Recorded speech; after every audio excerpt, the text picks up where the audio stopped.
చక్కెర మానివే ముదిన జాలిని కైవడి మానవాధముల పేక్కరు బక్క దైవముల వేమరుగొల్పెదరట్ల కాదయా మ్రొక్కిన నీకే మ్రొక్కవలె మోక్షము సంగిన నీవెయ్యవలనే దక్కిన మాటలేమిటికి దాశరథి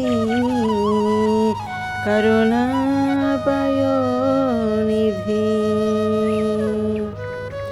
శ్రీరాముడే మోక్షమును వసంగగలవాడు. ఎవరు మోక్షమును వసంగుదురో వారికే నమస్కరించవలను అని ఉపనిషత్తు చెప్పుచున్నది. కారణంతు ధ్యేయ అనునది జగత్కారణమైన తత్వమే, ధ్యానింపదగినది మోక్షమును వసంగునది. రామతత్వము తప్ప వేరొకటి కాదని రామదాసు గారు చెప్పుచున్నారు. చక్కెర మాని వేము దినజాలిని కైవడి మానవాధముల్ పెక్కురు బక్క దైవముల వేమరు గొల్చెదరు అనగా బుద్ధిహీనులగు మానవులు కొందరు సర్వసమర్థుడగు నిన్ను సేవించుట మాని శక్తిహీనములైన ఇతర దైవములను సేవించెదరు. తినునప్పుడు తీయగా నుండి వస్తువును తినవలను గాని చేదు వస్తువును తిందురా? తినుటకు చక్కెర లభించుచుండగా దాన్ని వదిలి వేపాకు తినుట ఎంత అవివేకమో, శ్రీరాముణ్ణి వదిలి ఇతర దైవములను ధ్యానించుట సేవించుట అంతే అవివేకమని రామదాసు గారు అనుచున్నారు. దైవముల యందు మాధుర్యము వాత్సల్యము అనేది 2 గుణములు ప్రధానముగా ఉండవలెను. మాధుర్యము లేనిచో ఆ రూపమును గాని ఆ నామమును గాని అనుభవించుచున్నప్పుడు వెగటు పుట్టును. ఎంత అనుభవించినను తృప్తి కలిగింపని మాధుర్యము గల దైవము శ్రీరామచంద్రుడు. ఒక్కసారి చూచి రెండవ వైపు చూచి మరలా చూడగానే అబ్బా వీని ఎక్కడ చూచితినా ఇంత అందమైన రూపమును ఇంతకు ముందు చూడలేదే అనిపించును. అట్టి రూపము గలవాడు రాముడొక్కడే. అట్టి మాధుర్యము గలవాడు కనుకనే ప్రయోజనము లేకపోయినను సేవింపకుండా ఉండలేరు. మిగిలిన దేవతలు వేము వలె చేదుగా ఉందురు. శరీరమునకు ఆరోగ్యం కలిగించినది అయినను రోగహరమైన శక్తి గలదని వేమును ఎవరో కొందరు నిర్బంధముగా సేవించరేమో గాని అందరూ సేవింపజాలరు. రాముని యందు మాధుర్యముతో పాటు రోగహరణ శక్తి కూడా కలదు.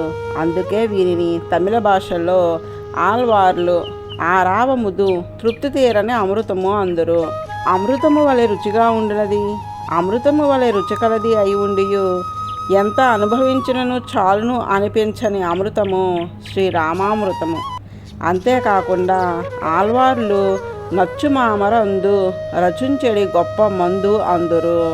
మందు సాధారణముగా రుచిగా ఉండదు, నచ్చదు. కానీ ఈ రామ ఔషధము తినవలెను అని అనిపించేది గొప్ప మందు.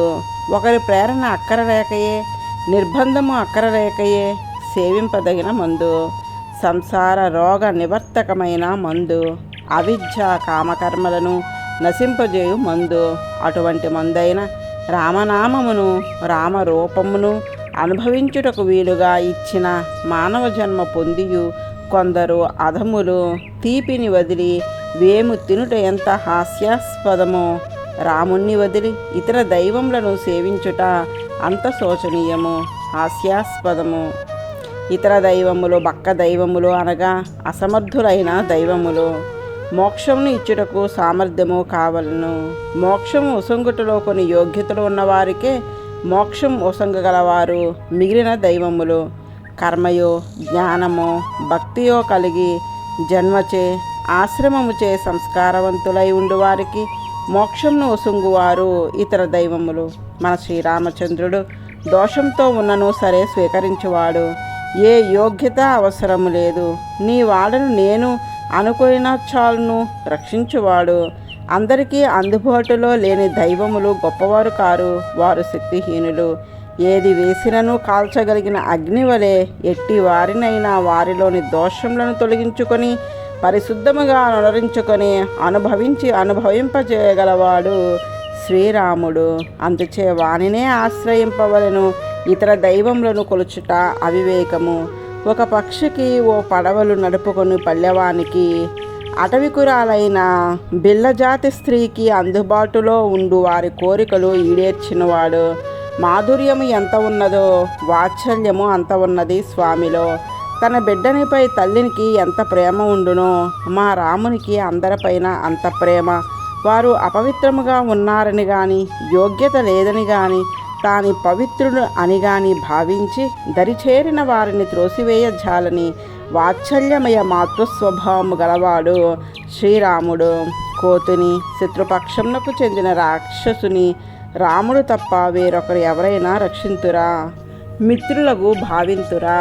ఏమి వాత్సల్యము! తన్ను చేరుటియే చాలును, వారిలో ఏ యోగ్యత ఉన్నదని చూడనీయదు.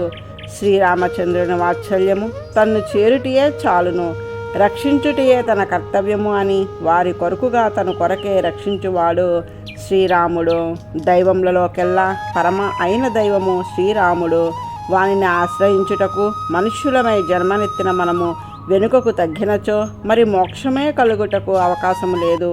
ఇతర దైవములను ఒక్కసారి రక్షకుడు అనినా చాలదు, మరలా మరలా అనుచుండవలను.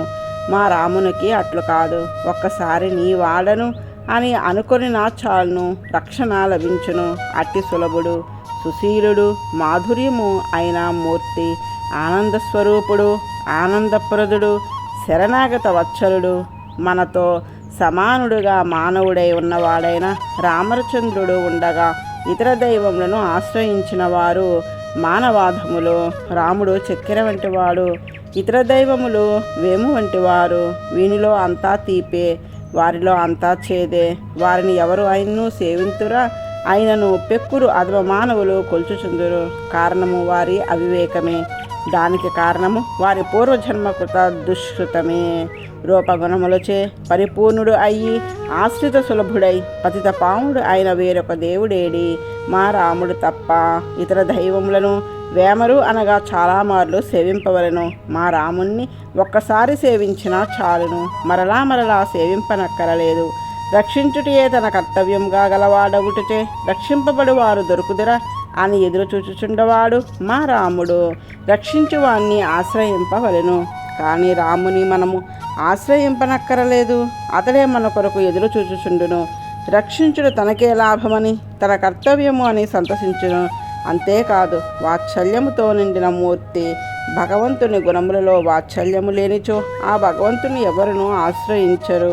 ఆ గుణమే గుణములలోకెల్లా సాటి లేని గుణము. ఆ గుణము ఉన్నవానినే ఆశ్రయింపవలెను, లేనివాడు రక్షింపడు. వానిని ఆశ్రయింపనవసరము లేదు. అట్లు కాదయా, మ్రొక్కిన నీకు మ్రొక్కవలే, మోక్షమును సంగిన నీవే ఈయవలెను తక్కిన మాటలు ఏమిటికి? రామ, కారుణ్యమయమూర్తి, దశరథనందన, జన్మనెత్తనవసరము లేని నీవు దేవతలను బాధించుచున్నా రాక్షసులను అంతమొందించవలను అని దశరథుని కుమారుడివై జన్మించుట చేత నీ కారుణ్యము ఎంత ప్రకాశించినదయ్యా. అభయము సర్వభూతేభ్యో దదామిమా. ప్రాణకోటిలో ఎవరికైనను సరే మోక్షం నొసంగెదను అని ప్రతిజ్ఞ చేసిన వాడు నీవలే ఎవడున్నాడయ్యా? మ్రొక్కుట అనగా నమస్కరించుట కదా. నీవు తప్ప వేరొక శరణము నాకు లేదని తెలుపుటయే కదా నమస్కారము. అట్టి నమస్కారము ఎవనికి చేయవలెను? మ్రొక్కినంత మాత్రమున మోక్షం నొసంగెదను అని ప్రతిజ్ఞ చేసిన నీకు చేయవలన ఇతరులక? శరణాగత వచ్చులుడవు, దోషములో ఉంటే ఉండనిమ్ము అని నీవాడనని మ్రొక్కినాడని శత్రుపక్షం నుండి వచ్చిన శత్రువు సోదరునికి ఆశ్రయము ఇచ్చి రక్షించి రాజ్యము సంగిన ఘనత నీకు తప్ప ఎవరికి ఉన్నదయ్యా? మోక్షమునకు ఎన్నో సాధనములు శాస్త్రములు చెప్పుచుండగా అవి ఏమియో సాధనములుగా నీవే సాధనము అని నిరూపించిన వాడువు నీవు కదా. గ్రద్దకు ఏమి యోగ్యత ఉన్నదని మోక్షమును సంగినావు? బిల్లజాతి స్త్రీకి ఏ యోగ్యతను చూచి మోక్షమును సంగినావు? నీకు యోగ్యత కాదు కావలసినది, నీకు మ్రొక్కిటియే వారి యోగ్యత. మ్రొక్కిన వారికి మోక్షమును సంగుటియే నీ స్వభావము. శ్రవణ మననిది ధ్యాసములచే, తపస్సుచే, జ్ఞానముచే, యోగముచే పొందవలసిన మోక్షము నీ వద్ద ఒక్కసారి మ్రొక్కి పొందవచ్చును కదా. ఎంతో అదములు అయిన వారు గాని నిన్ను విడిచి ఇతర దైవములను సేవింపరు. నీ రూపమును చూచి అచేతనములైన వృక్షములు జలములు కూడా ప్రేమించి మోక్షమును పొందినవి. నీ సన్నిధిలో ఆనందించుట, నీ ఎడబాటులో తాపమునందుట లభించినచో చాలదా? అంతకంటే వేరు ఏమి కావలను? అయోధ్య నుండి అరణ్యమునకు ఏగునప్పుడు నీ రూపము చూచిన వృక్షములు దర్శించి పూచి వికసించి ఉన్నవి. 3 రోజుల తర్వాత నీవు గంగ దాటగాని ఆ చెట్లు కూడా వాడి వినట. నదుల్లో, చెరువుల్లో, పర్యల్లో ఉన్న నీరు నిన్ను చూసి చల్లగా అయినదట. 3 రోజుల తర్వాత నువ్వు గంగా దాటినవని తాపములంది దగ్గరకు చేరనీయకుండా సలసలా మరిగిపోవును, తప్పించిపోయినట. వాటికి ఏమి ఉన్నది యోగ్యత? అచేతనములు కదా, నీ రూపమునకు వశపడి ఉండే భాగ్యమును పొందినవి. అంతే, చైతన్యము లేని వృక్షములలో, జలములలో ప్రేమ ఆవిర్భవించినది. ఎడబాటును ఓర్వలేకపోయినవి. అంతటి మధురాతి మధురమైన రూపం నీది. అటు నీ రూపమును, నీ నామమును స్మరించి ఎడతెగక ప్రేమించి ఒక్కసారి నమస్కరించినా చాలును, మోక్షం లభించును. మానవ జన్మనెత్తి ఆ భాగ్యమునకు నోచుకొనని వారెందరో కదా. నీవే వారి వద్దకు వచ్చినను నీకు ఒక్కసారి మొక్కలేని, మోక్షం నందలేని ఆ ధన్యులను ఏమీ అనవలెను? వారు మానవాధములుగారా? దుర్లభమైన మానవ జన్మ లభించి తానేమీ కష్టపడనక్కరలేకుండా మోక్షప్రదులకు భగవానుడే మన దగ్గరకు వచ్చి మనను చూచి మొక్కుటకు ఏలుగా చేరినాడు కూడా. ఆ రూపములోని నామములోని మాధుర్యమును, వాత్సల్యమును, సామర్థ్యమును ఎరుంగకపోయినను నమస్కరించినంత మాత్రం చేత రక్షింపగల రాముని నమస్కరింపని జన్మ ఎంత హీనమైనదో కదా. అచేతనములకు తెలివి లేదు కనుక తానే వారిని అనుగ్రహించినాడు. మానవులకు చైతన్యం ఉంది కదా, వీరికి ఉన్న జ్ఞానము రాముని వదిలి ఇతర దైవములు సమర్థులను భావించుటకు వినియోగపడదగినది కారాదు. ఎంత వివేకహీనులో చూడుడు. వారు మోక్షం ఇయ్యగలరా? పాపము, మానవ జన్మ వ్యర్థమగుచున్నది అని రామదాసు గారు బాధపడి ఇంకా ఎందుకు పెక్కుమాటలో ఒక్క మాట చెప్పుచున్నాను వినుడు. మ్రొక్కిన రామునికే మ్రొక్కవలను, మోక్షం నొసంగిన రాముడికే వసంగవలను. ఇతరులు సమర్థులు గారని ఘంటాపదముగా చెప్పినారు.